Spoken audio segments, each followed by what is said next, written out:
Good morning, almost afternoon, everybody. Say it's Saturday Ride with Dave, but you probably won't see it till Sunday or later. So we'll just say it's Sunday Ride with Dave, even though it's Saturday. Won't tell anybody. That's our little secret. So Jonathan and I, we're going to take a ride. Do our normal, just ride through the country. We're going to talk about bikes. I should have talked about putting air in his front tire because his front tire is low.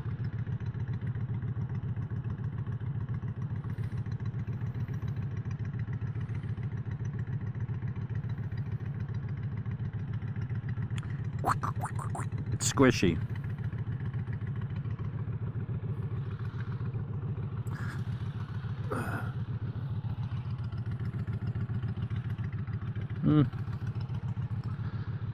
Maybe it's just the profile.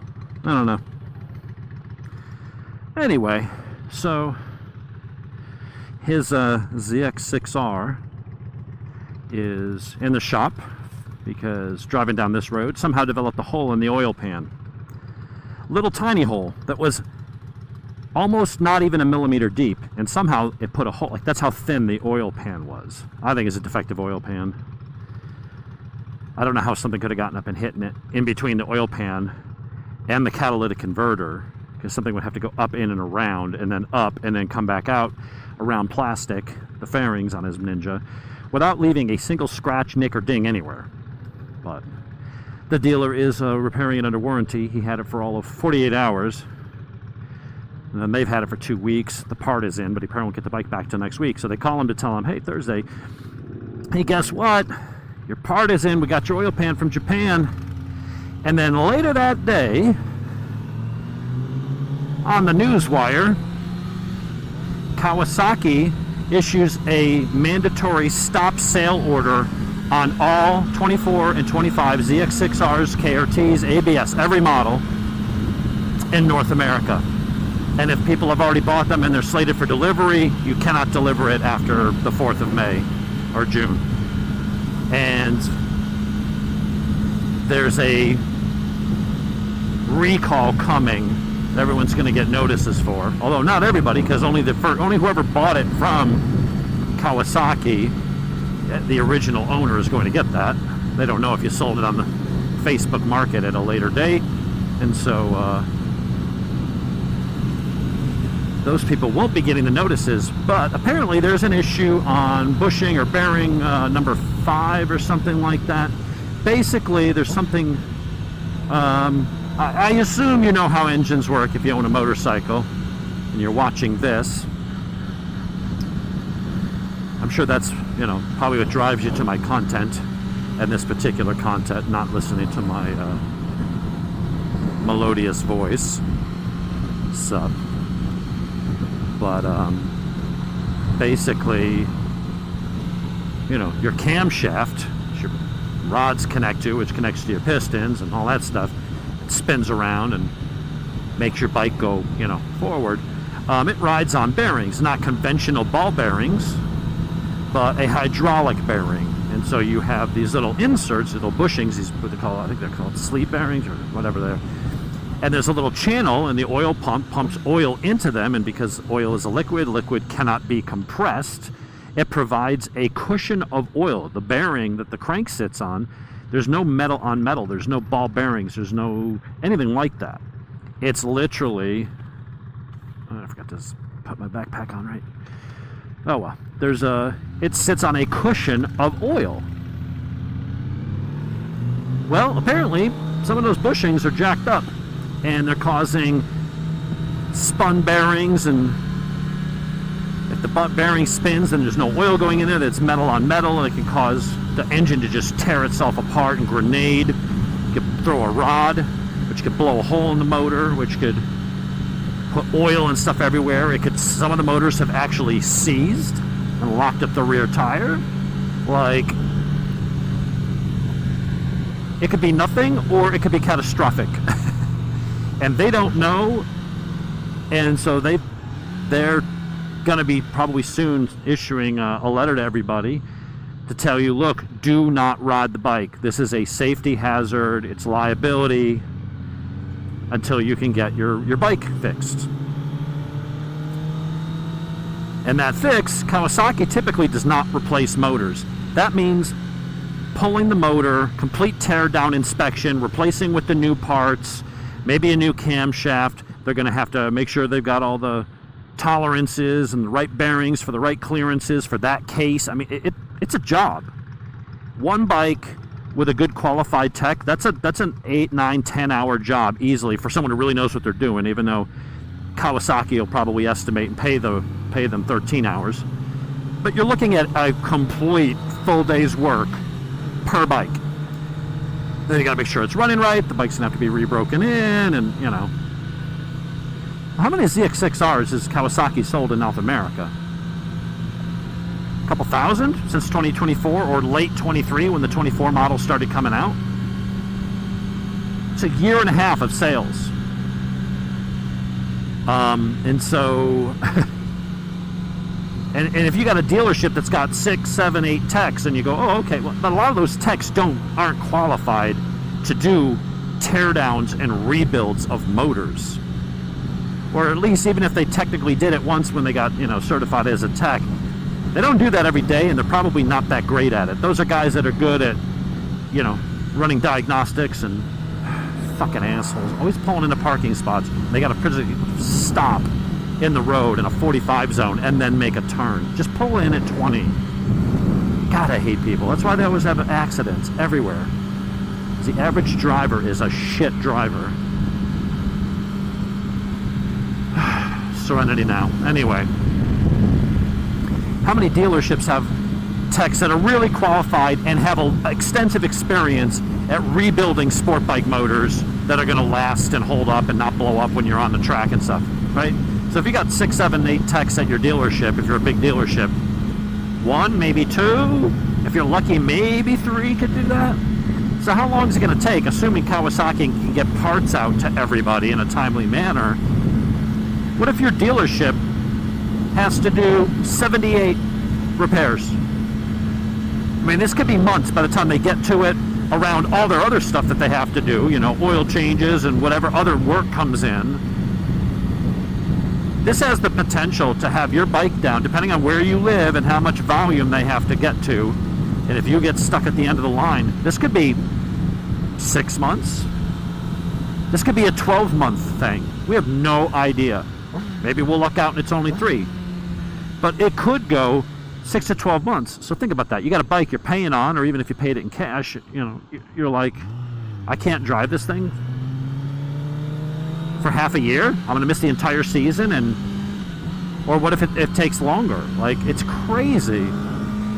And other companies have had recalls and stuff in the past, but like, this is a big one. The dealer was like, dude, this is not good. He's like, yeah, Yamaha had problems with a lot of transmissions where they were going out of second gear and was going out, and Suzuki's had something with the brakes or something.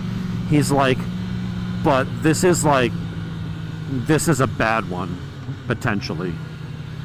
And he's like, we're waiting to see what they recommend. And I'm like, well, maybe they'll just send out motors to save you guys. He's like, no, that's not how Kawasaki works. He's like, Kawasaki is probably the best. And this is Mountain Motorsports. So over here in Mall, Georgia. They've got a whole bunch of locations in multiple states. They're one of the biggest power sports networks in the Southeast. Multiple dealerships all over the place. I think they're out in Texas, Alabama, South Carolina, Georgia. They got a bunch of places. And they sell a lot of bikes. Just in Atlanta, I want to say they got 4 or 5 locations in this area. So they move a lot of product. And I feel like they're probably very well in the know than some little podunk dealership in West Virginia that's the only one in the state, kind of thing. But he's like, yeah, he's like, this is not good. I'm like, so what do we do? And unfortunately in Georgia, lemon laws don't extend to motorcycles. Not sure why. Maybe because they're not a car and cars are seen as essential, and we see bikes as, a luxury or recreational vehicle. But apparently the lemon law doesn't apply. Not that I mean you couldn't sue them or something, but as far as the law saying, hey, you're automatically forced for them to replace it or buy it back, or if it meets the criteria, it doesn't apply to bikes. So I'm like, what's he do? Like, he's making the first payment on the bike and he doesn't even have it. He literally had it for Saturday and Sunday, and then it blew up. I mean, he only had it for Saturday evening, and then the engine, you know, the oil pan shits the bed Sunday night or something like that. Monday night. And then it went to the dealer on Tuesday. So, all right, maybe 70 hours. And now you're saying, well, it might be down for months. He's like, listen, they're going to tell you not to ride the bike. He's like, unofficially, he's like, just ride your bike. The number of bikes this happens to is, maybe it's 5%. He's like, but any bike could blow up. I've had other bikes blow up. He's like, just ride it and don't worry about it until you hear otherwise. So he should get his bike back, hopefully end of this coming week, with the oil pan, the new tire, and all that stuff. And then he's just going to ride it and just hope for the best, and then wait for them to tell him what's going on. And maybe he'll just ride it until they say, look, we've got the parts in, we've got you in the queue. So I talked to the manager of that location, and he's like, I know it's your friend's bike, but because, you know, you referred him in and you bought like 10 bikes from us, you're one of our best customers. He's like, and I know you're going to come back and buy more bikes. He's like, so you're going to get priority. We'll get his bike in that first batch. We'll get it taken care of whenever they tell us what the remedy is. He's like, people that came in from South Carolina and Tennessee to get a better deal. He's like, yeah, they're not going to get, our customers that come in day out and live in our area and support us, we're going to make sure you guys are taken care of. And he said, of all the brands, Kawasaki is, in their opinion, the best at making things right. He's like, it's kind of an unwritten rule, but if you break your bike or something, it's one thing. But he's like, as far as, a catastrophic failure where it's clearly a defect, but it did happen 6 or 8 or 10 months or even a year or so out of warranty. He's like, if it's clear that it was a defect, Kawasaki will give you one freebie, typically. He's like, they will make it right, but he's like, it's gonna be a pain in the ass until we know what's going on. And that sucks because, he had his Triumph and he was like, I want to go back to a super sport bike, and it's like the R9 wasn't out yet. And they were saying it wasn't going to be able to get your hands on one till the fall or winter, and he's like, I don't want to miss the riding season. And the Gixxers are available, but they're dinosaurs. Yeah, they're great bikes for 2010, but no ABS, no traction control, no quick shift, no LED lighting. It's an old bike. And if they wanted to charge 2011 prices, they wanted to sell a 6 or 750 for $98.95, okay. And then you dump a bunch of money and at least you get, a pipe and tune and add an aftermarket quick shifter and stuff, okay. But to pay 13,000 plus in fees and taxes, and you got 15 grand in a bike, when an R9, once they're widely available, is the same price or a little bit cheaper and way better of a bike. And I know all the Gixxer 750 street squids, the 750 got 150 horsepower. No, it doesn't. Stock at the wheel, 123. And go right now and look at motorcyclenews.com, all the mags, one of the mags, they're all doing reviews of the R9, and they're like, this is going to be bike of the year. It's breaking super sport records in Moto America. It's winning races in World Super Sport.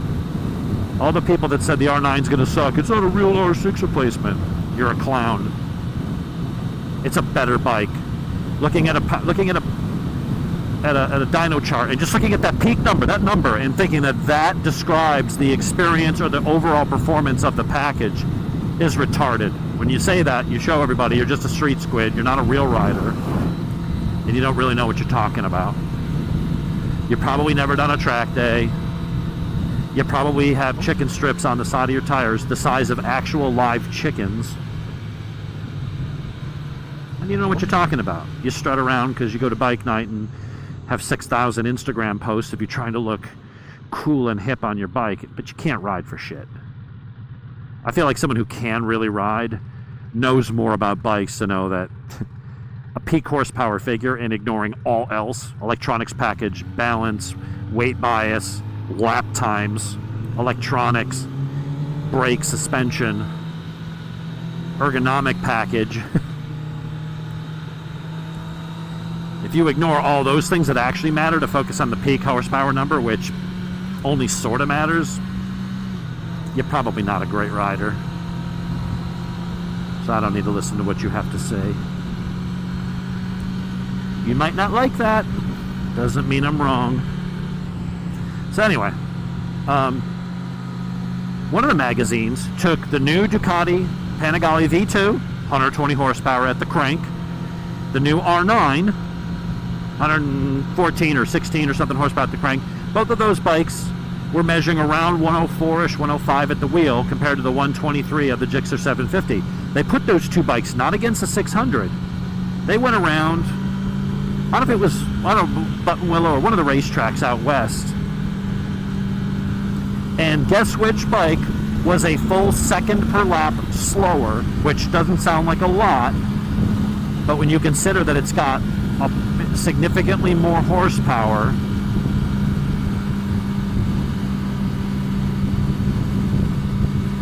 and is supposed to be the faster bike. Yeah, the Gixxer 750, not the 600, not the 636, not the CBR 600.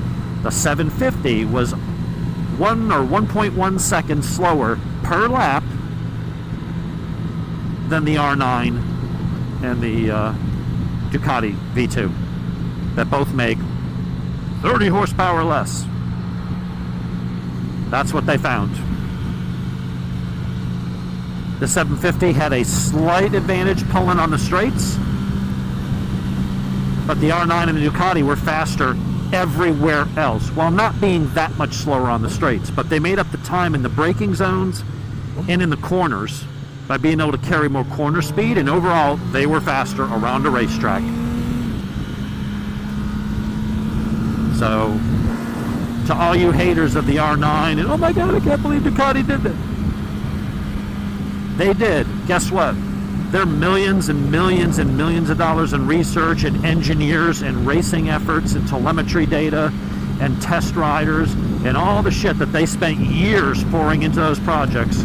They know more than you, Mr. Internet Expert. So, once the R9's been out for a year or two and readily available, I may trade this in on it. I'm going to go test ride one. I'm going to find somebody who's got one. And I have a feeling it's going to be all the things I loved about the 600, but with the brakes and the electronics package and the auto blip and all the shit that I like about this that doesn't come on the 636. But a much stronger mid-range than the mid-range 6, than the 636. A lot more torque. I may trade this thing in and downgrade, if you will, to the 9. The 9. Why not?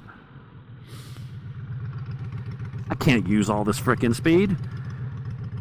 As soon as his bike gets fixed, we're going to go to Chris Moore next week. On Friday, we were going to take off work, and I was going to do the DCAT and go get the ECU reflash with his map and see how much power we pick up and all that good stuff. And I was going to go with him because he was going to get his ECU flash to unlock it and get the top end power and limiters removed and do the same with a slip-on. And unfortunately, we're going to have to wait until we find out what they're going to have to do to his bike, which could be months. So maybe I'll wait until Cameron gets one, or maybe I'll just have to go up myself. But at least he's got a second bike. Not very fast, but at least it's kind of a cool bike. Yeah. To me, it's kind of crazy that it happened to Kawasaki. But I'm glad to see I was vindicated and proven correct on the whole R9. All the people claiming it was going to suck. Oh, it's not an R9 or 6 replacement. Well, according to the race results, it absolutely is. I think that goes back a little bit to everybody, you know, we were talking last week about how social media just divides us. And I think people are tribal by nature anyway, and it's like, and I won't get political on this one. 99% sure I won't get political on this one. But everybody's always been tribal with their things. Like, and I think it's just the internet just has, by just exposing us to that much more of it and bombarding us with it everywhere and making it more accessible and more acceptable to be rude and obnoxious and hateful, it dialed it, what was inherent in our human nature, it just dialed it up to 11, man. And forget the political stuff. It's just, everybody's divided on everything. Everybody has to have a side. Everybody has to have a team. And it's kind of crazy. Person just completely cut off that Tesla. What a cunt.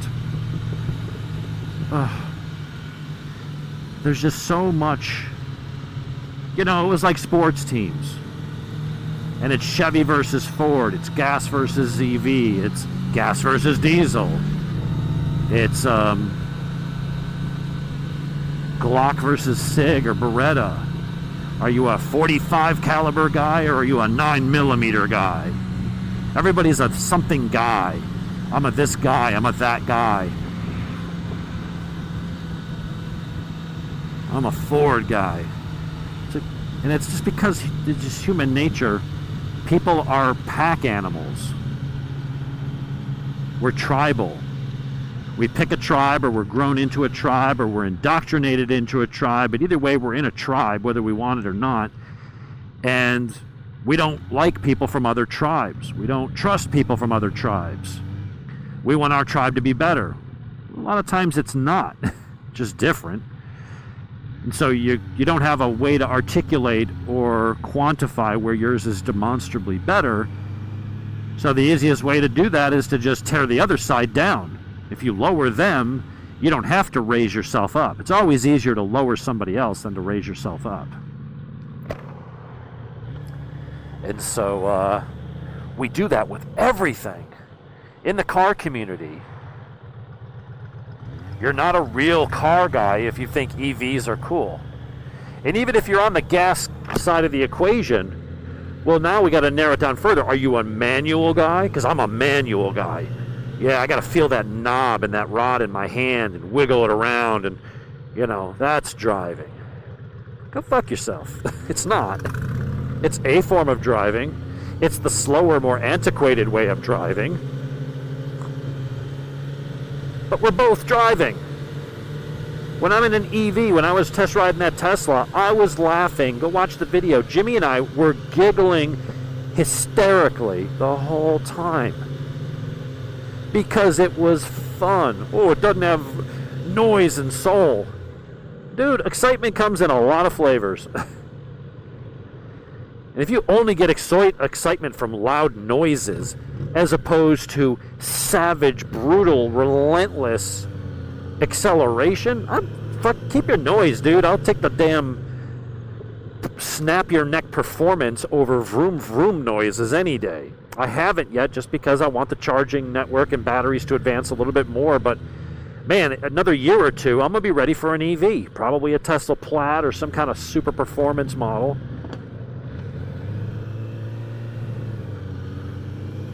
And I'm not going to care that it doesn't make vroom vroom noises. I'll just turn up the stereo, you know, to a 1200 watt, 16 speaker symphony in my car and listen to that as I blow past most of the guys in gas cars. Like, that doesn't mean I'm less of a car guy or I'm not a real car guy. Just like different kinds of cars. I can drive a manual. Everyone thinks, oh, you must not like your manuals because you can't drive it. I absolutely can. I can drive it better than a lot of people. I see a lot of the guys, I watch their videos, that the guys have manuals and are giving you shit for not liking manuals, and I'm like, dude, I can make a fucking sandwich in between your shifts. You suck at it. Just because you drive a manual doesn't mean you drive it well. Go.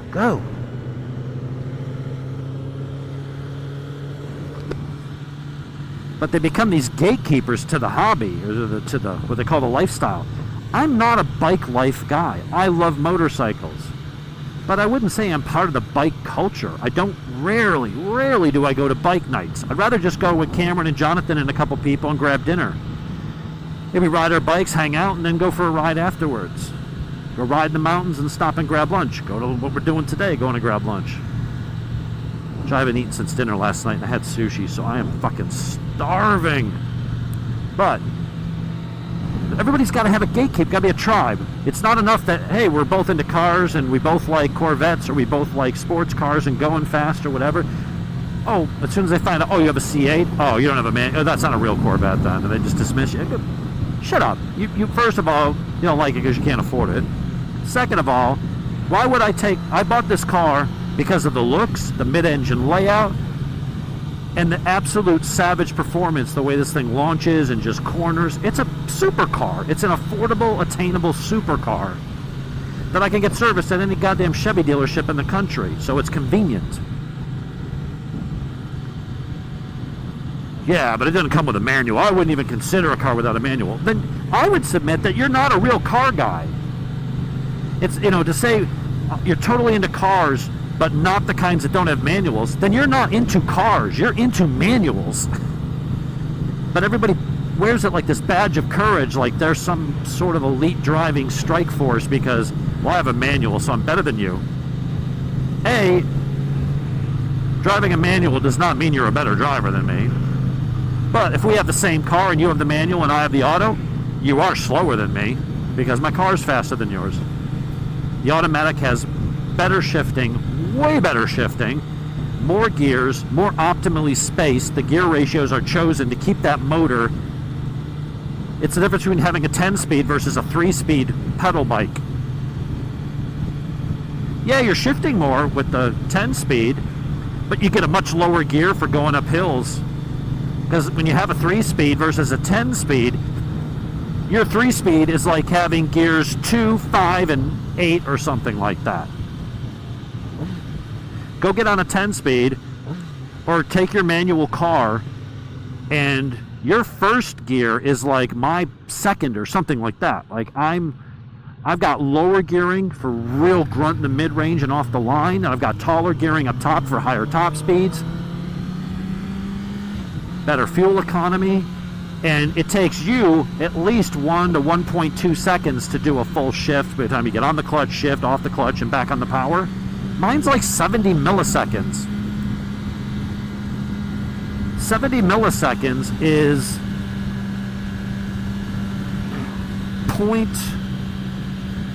it's 3/4 of 1/10 of a second. It's faster than you can blink. It's just boom, seamless, unending power and acceleration. There's no gaps in between. And they're all timed, and the gear ratios internally are chosen to keep that motor in its maximum power and acceleration. Whereas you make good power, you're at the top of the gear, you shift, and now your RPMs are way too low, and you got to build up that power again. Why would I want that? Why would I want to sit in traffic? Once in a blue moon, I got to go down to Atlanta for work or something, and I'm sitting in 2 hours of stop and go traffic. Do you think I want a goddamn manual for that? No. It would suck. And the fact that it's slower and worse on gas, it's just dumb. But it's like, if that's your thing, okay. But for you to act as a gatekeeper and say that I can't be a real car guy because I don't have a manual, shut up. Chances are my car's better and faster than yours. And you going on and on about your manual transmission. Yeah, I know. My grandmother used to drive a manual. My parents drove manuals. I drove manuals. Then we upgraded and got with the time. You're using the rotary phone and saying, oh, it's way more engaging, man, to feel the numbers. I mean, anyone could just say, hey, Siri, call grandma. That's for losers. I want to take 9 seconds and, oh, I fucked up. Let me go back and start. Let me hang up and then start over because I didn't rotate it far enough because I was going too fast. Yeah, I want to go back to that. I want to go back to fax machines. And if that's what you prefer, I'm not dogging you for liking manuals. If you enjoy it, you feel more connected to the car, whatever. I shift manually most of the time. I just use paddles instead of a lever. That's the only difference. I don't have to push a pedal. I just go flop and it goes instantly, bang, down a gear, hard.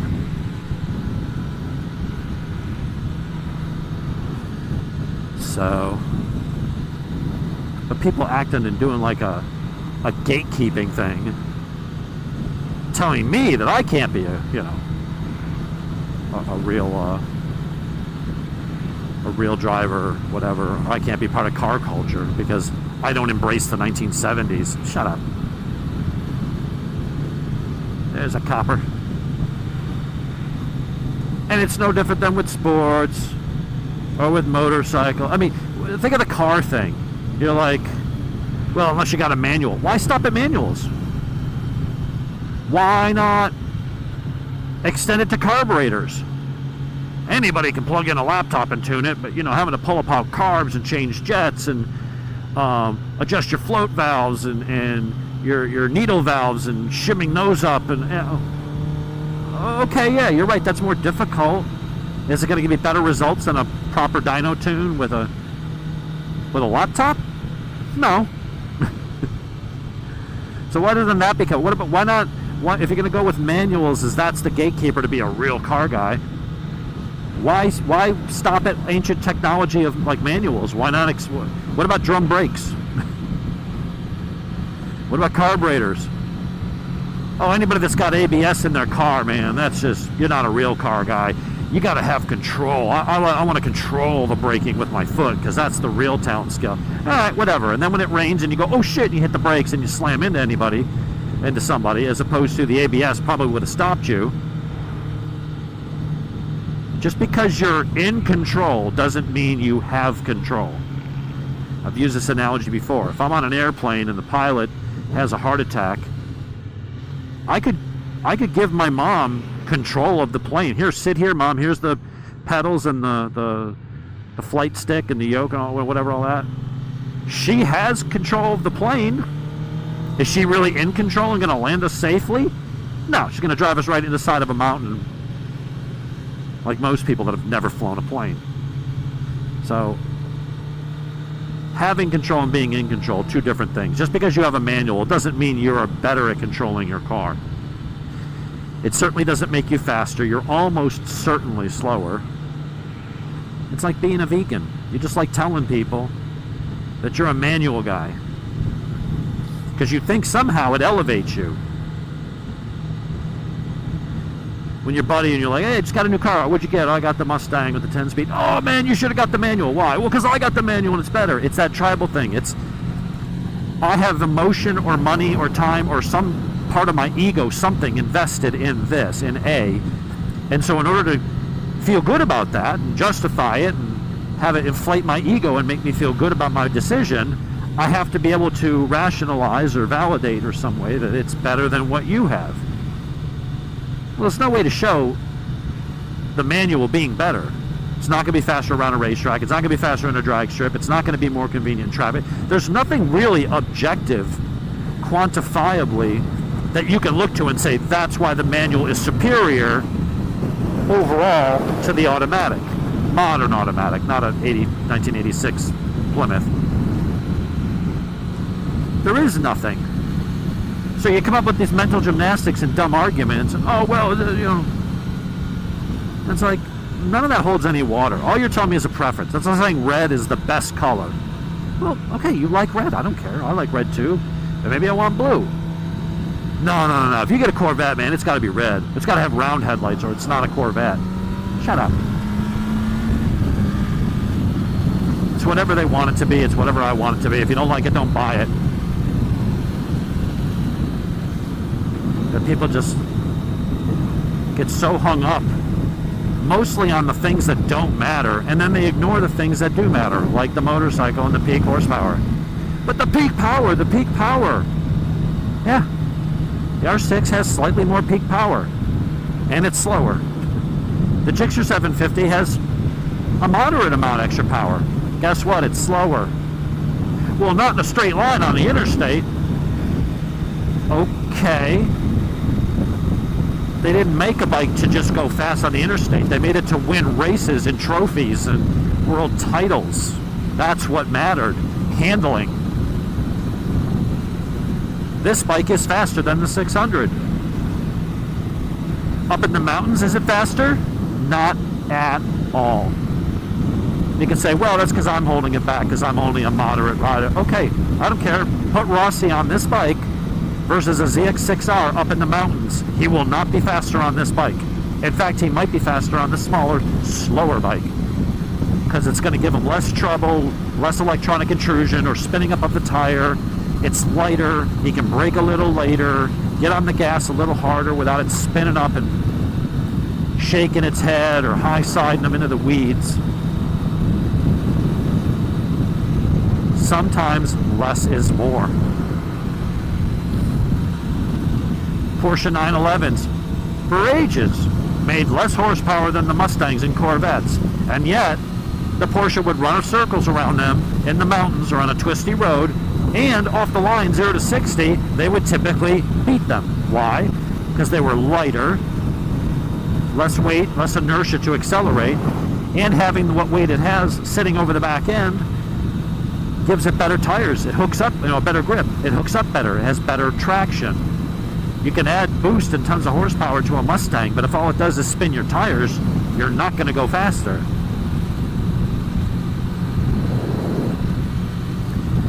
The latest thing, I'll comment and then we'll wrap it up around tribalism, is every hobby has a gatekeeper. I'm into watches lately. What do we got? We got a Tag Heuer Formula 1 bought yesterday. People go, well, you spent $1,700 on a quartz watch. That's crazy. You got to get automatic. Real watch guys get automatics. Notice the fucking trend here? Real people do that. No, you do that. I love watches. Automatics, in the watch case, more expensive, less reliable, less robust, less accurate, more expensive, more money to maintain over time.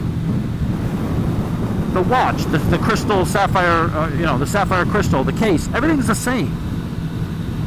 But you drop an automatic movement in it, and you add $500 to $1,000 to the cost, and then every 6 years or whatever, you got to go get it serviced for $325. And in the interim, it's going to be less accurate. You can pay a lot of money for a COSC certified. Even those aren't typically as accurate as a cheap quartz watch, let alone a nice quartz watch. But I'll get some feedback from, watch guys when I do these reviews. Oh, you got to get the automatic. Why? Well, because that's what a real guy wants. Got to be a real watch guy. Why? Someone says nice watch. I don't go, yeah, and it's an automatic. I just don't give a shit. I have automatics. I got 7 of them. My most expensive watches are automatics, and I love them.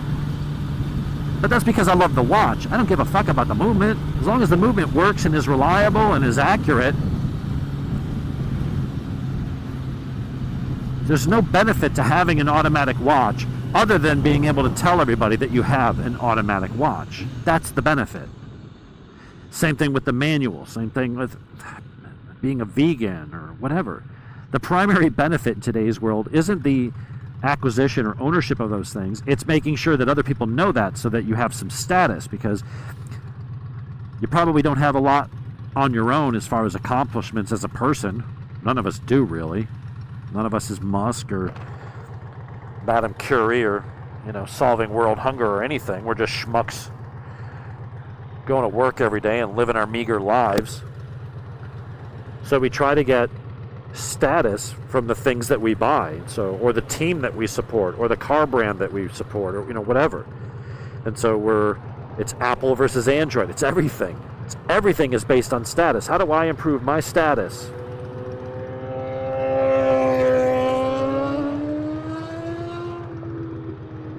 You improve your status, well, you can either do great things, which is hard, really hard, or you go buy something that has status. You go buy the Rolex, you go buy Apple, you go buy this, buy the Harley.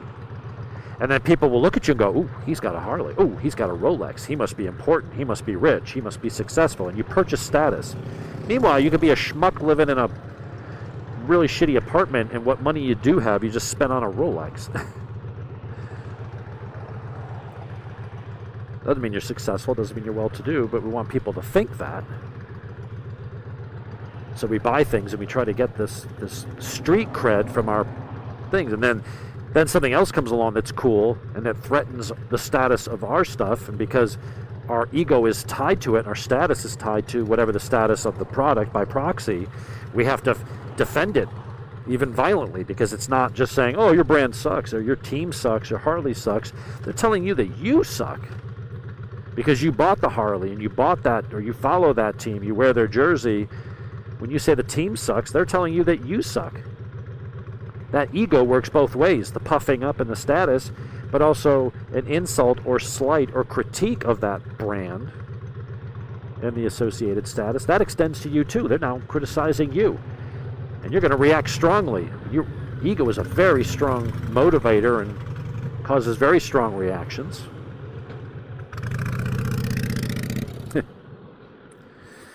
So that's all right. We'll catch them up. If people would use their fucking turn signals, Jesus Christ. Nobody uses their goddamn turn signals.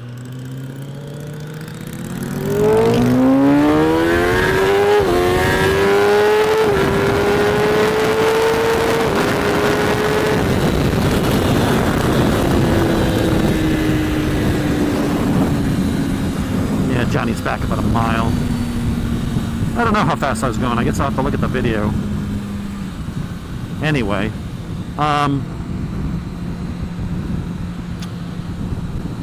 yeah, so,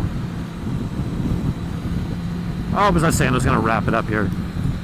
Anyway, when people critique whatever you bought to get that status, they're critiquing you to the point that now everybody thinks it's acceptable to react violently and punch the other guy's, the guy that has the Mets jersey in the face and assault him, and just all this stupidity. And everybody's standing around instead of helping or breaking it up. They get their cameras out and start yelling, "World Star, World Star!" Everyone wants to try to get their 15 seconds, so they encourage it and don't stop, put an end to this shit. Because they want to get that next viral video so that they can get fame and status as the guy who posted that video. And it's all meaningless. You're not accomplishing anything. We're not making the world a better place. We're making it a shittier place.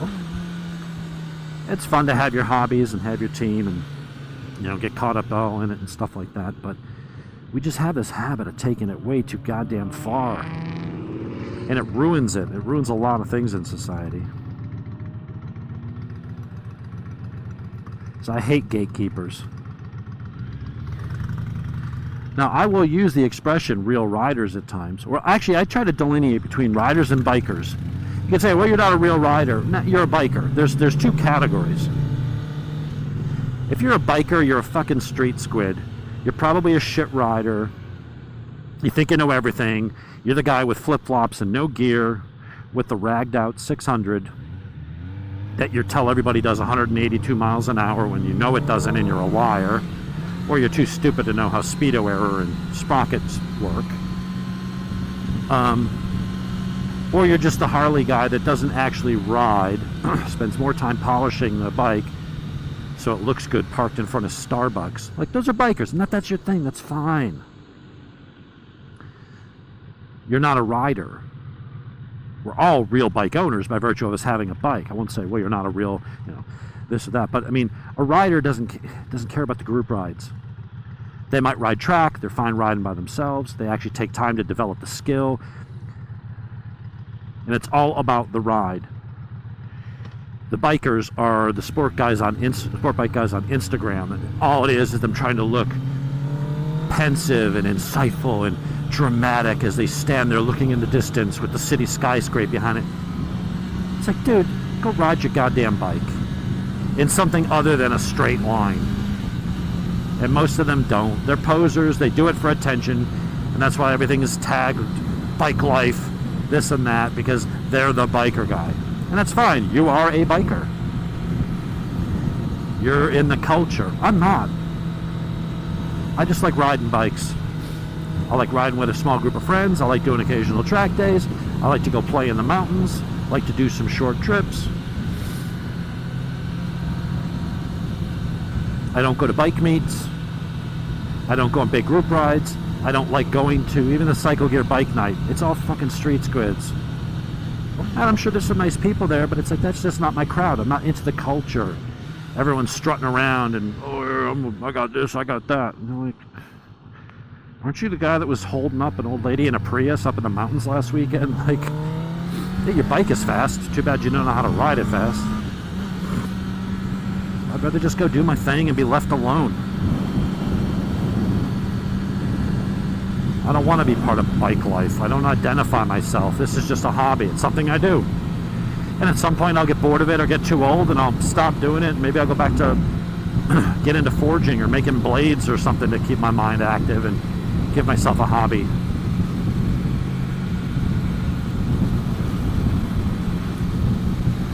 But I'm fine with people being bikers. That's your thing, whatever, go do it. I don't care. It's no skin off my ass. If you say Kawasaki sucks or Ducati sucks, okay, well, I'm fans of the brands and owners of them, but whatever. I might tell you why you're wrong, but you know, at the end of the day, it's nothing personal, and I sure as shit doesn't affect me. And I guess maybe that's the difference.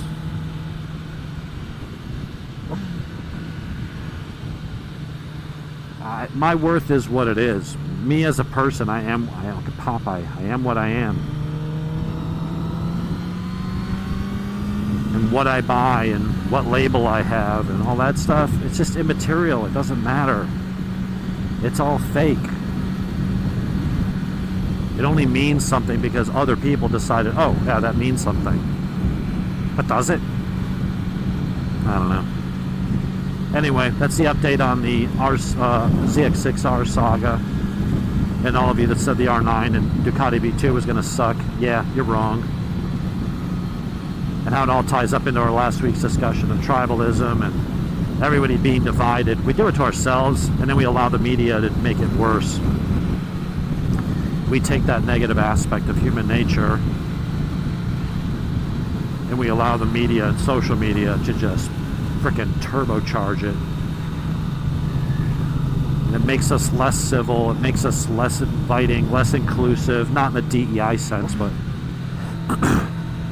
I'm a manual guy, so I got to be hostile to you, and or you drive an EV, so I'm going to ridicule you and not be your friend. It's just all this stupid shit. We let it, media take the worst aspects of humanity and just amplify it. Nobody wants to talk. They just want to throw out their jabs, like with the EV guys. Hey, look at the Tesla Plaid. Go find a single thread on any social media platform about an EV that doesn't have some dumbass boomer or Luddite coming in with the, you know, I much prefer my barbecue and my steak cooked in a grill than on a microwave, and they do their mic drop like they just said something profound, and it's like, are you fucking retarded? Sorry. My voice is giving out. Too much yapping. Because when you're on a bike, you talk loud. Alright, we're going to wind down. But yeah, the microwave thing perfectly illustrates it. It's like, well, how often do you use your smoker every day compared to your microwave? Do you heat up your coffee in your grill, your smoker? You fry eggs in your smoker? How about some soup, can of soup? Ramen noodles.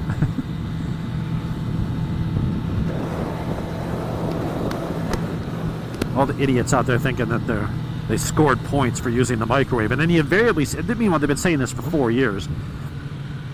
Every single time. It's the go-to response from someone who's just afraid of EVs and afraid of change, and the EV blew away their car and bruised their ego. Lady, go! Jesus Christ. Just because you're handicapped doesn't mean you have to fucking drive like you're handicapped. So they all come up with the same what they think is some kind of profound revelation. And it's like, it doesn't even make sense. You're trying to say this divisive thing and this mic drop moment, and you're just failing, but you're not even smart enough to see that. Which makes it all the more ironic. Alright, anyway, we're done. That's all I got. We'll talk to y'all later. Maybe I'll take his bike for a ride and do a little cruising on that, little ASMR on a Honda Chopper. We'll see you guys and gal. It's got to be like 2 of you out there.